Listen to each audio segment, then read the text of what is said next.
Sir, आज पंचकुला में आप हैं, भाईचारा सम्मेलन जो है यहाँ पे स्नेह मिलन समारोह रखी है, किस तरह का रिस्पांस आपको मिला? पूरे प्रदेश में बेशक बहुत सराहना इसे मिल रही है इस तरह के मुहिम को। चातुर्मास का पवित्र पावन काल शुरू हो रहा है और पूरे प्रदेश भर में हम सर्व समाज के प्रबुद्ध लोगों के साथ मिलकर के हमने लगभग 10 जिलों में ये भाईचारा स्नेह मिलन सर्व समाज के ताने बाने को जोड़ने के लिए सभी समाज आपस के अंदर विश्वास बहाली करते हुए एक दूसरे के साथ कंधे से कंधा मिला करके देश को मजबूत करने का काम करें, देश को मजबूत करने का संकल्प लें और जो भारत के हमारे अमर शहीद और स्वतंत्रता सेनानी सब रहे, उनके सपनों को साकार करते हुए भारत माता को विश्व के शिखर पर ले जाने के लिए मिलकर काम करें।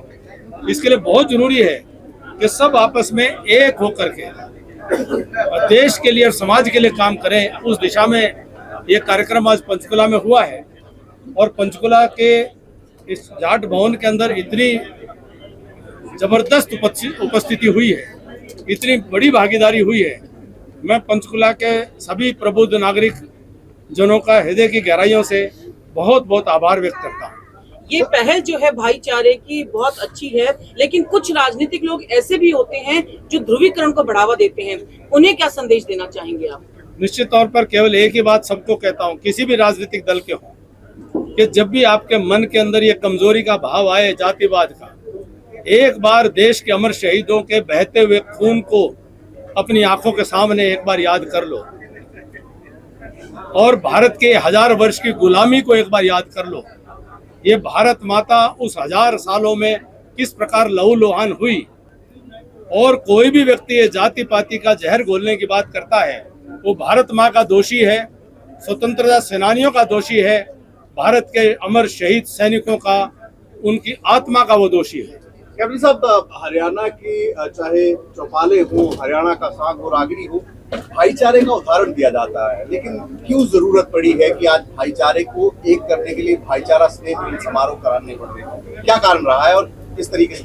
देखिए, समय समय पर हर पीढ़ी को अपने कालखंड की चुनौतियों का सामना करना पड़ता है और हर पीढ़ी अपने अनुभव करती है और मुझे लगता है कि इस प्रकार की परिस्थितियां समय समय पर हर पीढ़ी के सामने आई होंगी और वह जो स्वयं सचेत होकर के, सावधान होकर के अपने सामाजिक ताने बाने को जो बचा लेंगे, वो पीढ़ी तो एक अच्छा योगदान देकर के समाज देश को आगे बढ़ाएगी और जो सोती रह जाएगी वह पीढ़ी देश को गर्त में ले जाने का काम जिस प्रकार से अतीत में हुआ फिर वही संभव हो सकता है।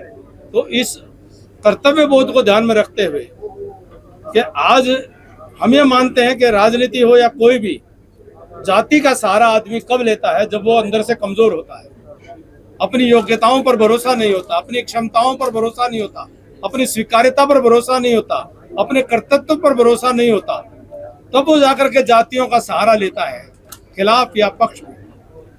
तो ऐसे में उस समाज को जागरूक करना अपना कर्तव्य मान करके हम समाज के काम में लगे हैं। आपने शुरू किया है, कितने जिले अभी तक कवर हो गए हैं और बाकी किन किन जिलों में आपका है? लगभग 11 जिले हो गए हैं और ये जिले का, हर जिले का राउंड करने के साथ साथ अलग अलग वर्गों में इस काम को, मैंने जैसे कहा, जीवन भर इस काम को करेंगे।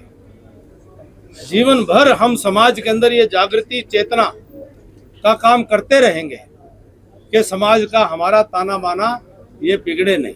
सर, ये सर्व समाज स्नेह भाईचारा मिलन समारोह है सर, आप इसको लेकर हरियाणा में अलग अलग जगह जा रहे हैं, लेकिन राजनीतिक लोगों को लोग सुनते हैं सर, उनकी बात पर अमल करते हैं। आपको लगता है कि बाकी जो राजनीति में जो लोग हैं उनको भी इस तरह के कार्यक्रम का आयोजन करना चाहिए ताकि सर्व समाज के लोग एकजुट होकर भविष्य की जो चुनौती, आपने जिस तरीके से तमाम मुद्दों पर अपने संबोधन में बात की, उनके ऊपर विचार किया जा सके, आगे कैसे बढ़ना है, युवाओं के लिए, भविष्य के लिए उन्हें किस तरीके से एकजुट होकर आगे चलना चाहिए देश और राष्ट्र? मुझे लगता है कि जी असर पड़ता है। वो कहते हैं कि हर चोट का असर होता है। जो कोई दरवाजा ना खुले, खटखटाते रहो जब तक दरवाजा ना खुल जाए। तो इसीलिए छोटा छोटा प्रयास समाज की सात्विक सज्जन शक्ति को इकट्ठा करना और उनको सक्रिय करना, एक से अनेक होने में देर नहीं लगती है। तो मुझे पूरा विश्वास है कि जो सात्विक सज्जन शक्तियां हैं वो स्वीकार करके और वो साथ अपने अपने तरीके से, अपने अपने मंच से वो काम करेंगे। भले वो हमारा और उनका प्रतिस्पर्धात्मक और एक दूसरे के राजनीतिक विरोध भी हो सकता है, लेकिन इस काम के अंदर वो अपने अपने मंचों से वो सहयोग कर सकते हैं। और ये मेरा काम नहीं, समाज का काम है। आपने मंच से एक बात और कही जेनजी को लेकर, आपने कि उनके साथ संवाद की जरूरत है और ये भी देखने की जरूरत है कहीं वो किसी राजनीतिक हाथों में ना पड़ जाए और उनका कहीं गलत उपयोग ना हो।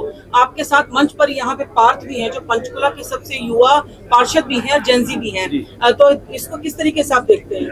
देखिए, ये बड़ा समाज के अंदर जो नेतृत्व का और व्यवस्था का काम है कि वो हमेशा समाज की नब्ज के ऊपर अपना हाथ रखे और कोई भी विषय, वो नई पीढ़ी हो या समाज का कोई वर्ग हो, वो किसी भी विषय से अगर वो उद्वेलित महसूस कर रहा है तो अच्छे नेतृत्व का काम है कि उसको भांपे और समय रहते हुए उनके आशंकाओं को, उनका समाधान करें। तो वह ही अच्छा नेतृत्व कहलाता है जो समाज के साथ मिलकर के व्यवहार करता है।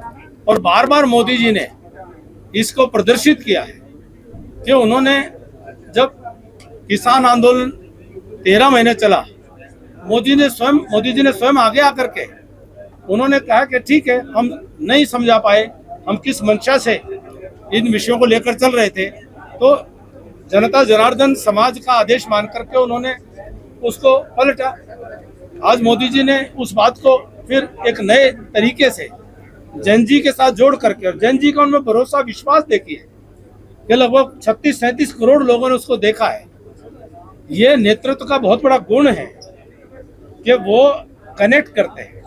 तो इसीलिए कनेक्ट तो किसी भी काल में हर वर्ग और हर पीढ़ी के साथ में नेतृत्व को करना ही होगा। जो नेतृत्व डिस्कनेक्ट हो गया तो वो नेतृत्व अप्रासंगिक और इरेलीवेंट हो ही जाएगा। आप भी पॉलिटिशियन है, पार्लियामेंट्री सेशन सत्र चल रहा है लोकसभा का, आपको लग रहा है सोमवार से सेशन ठीक चलने देगा विपक्ष? आज मैं पॉलिटिकल बात नहीं कर रहा हूँ सर। अभद्र भाषा और अश्लील वीडियो की बात करी आपने, महम 24 में कल खा पंचायत रखी गई, तो उसको लेकर क्या कहेंगे आप? मैंने उसकी सराहना की है, बहुत सराहनीय कार्य है कि हमारे जो पॉपुलर जो कल्चर है, पॉपुलर मीडिया है, एंटरटेनमेंट मीडिया है, उसके अंदर अगर अश्लीलता और अभद्रता आएगी तो नई पीढ़ी क्या सीखेगी? वही भाषा नई पीढ़ी की बन जाएगी।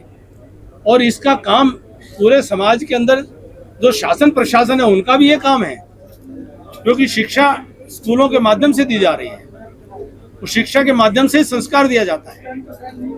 तो इसीलिए वो भी अपना काम करें और समाज में खाप पंचायतों ने भी बहुत अच्छी भूमिका निभाई है। क्या सरकार को ऐसा कोई नियम लागू होना चाहिए जो बिल्कुल।